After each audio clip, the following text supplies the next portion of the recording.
Welcome to a short reflection by Sebastian Mahfoud on Canto XVIII of Dante's Paradiso.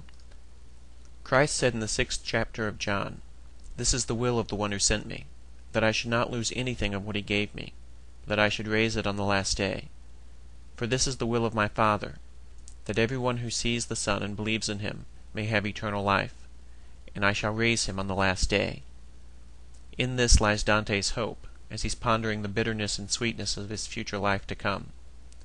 Beatrice then provides Dante with a vision of God's eternal bliss, driving all thoughts of revenge from him and directing his thoughts back to Cacciaguida, so that Dante can be enlightened on the other souls who manifest themselves within that sphere.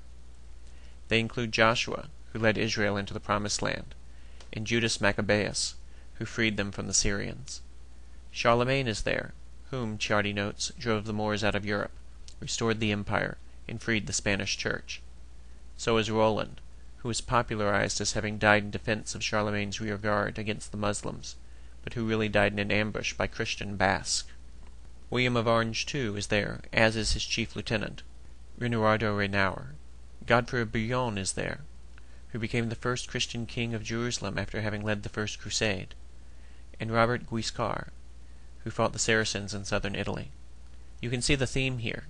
The cross contains the souls of those who defended God's people against external enemies, either before the crucifixion, since the Old Testament points to the New, or after. Let all the earth cry out to God with joy. Dante realizes when he again sees Beatrice transfigure that they are on the move to the next sphere. With such serenity, he writes, she surpassed the vision of every other accustomed beauty in which she had shone, including even the last.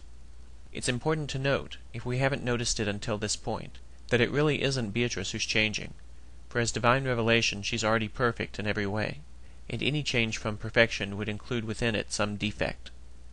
It's Dante who's changing in his capacity to see her in her fullness, and as the two get closer to God's physical location in heaven, she's able to reveal herself more fully to him.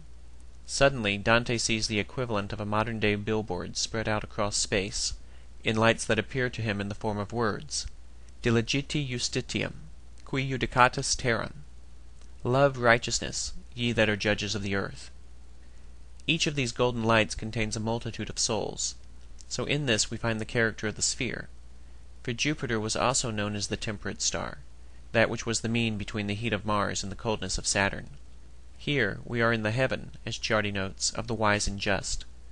The final M in terram comes alive, and takes flight around Dante in the form of an eagle representing the empire, surrounded by lilies representing France. With this insight, Dante, whose writing at a time when the Church's move to Avignon is still a recent phenomenon, is moved to inveigh against papal corruption.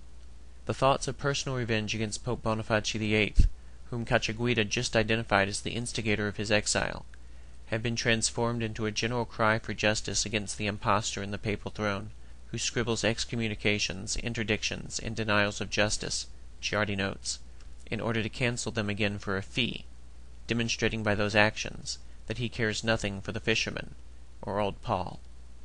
Just as we find growth in Dante when he's able to transcend a parochial and petty anger against a personal injury in order to universalize his prayer for justice, we too should move from parochial thinking to the needs of the greater community of souls, who can only flourish under just governance. If one injustice leads to another, then the solution to injustice is not to compound its interest, but to work to change the paradigm within which it is allowed to flourish. Peace, Paul VI reminds us, comes about as a result of working for justice, and it is within structures that lend themselves to peace that we experience golden ages of thought that inspire people to be more authentic, kind, and just to one another, less stressed as they are themselves in ways that might lead them into being less authentic, less kind, and less just. The justice of God, in which we also find his mercy, is what we're after in this sphere, and just as Dante has changed in his capacity to respond to it, so too must we change, and love our brother as we love ourselves. For no man who hates his brother whom he can see, can love his God whom he cannot see.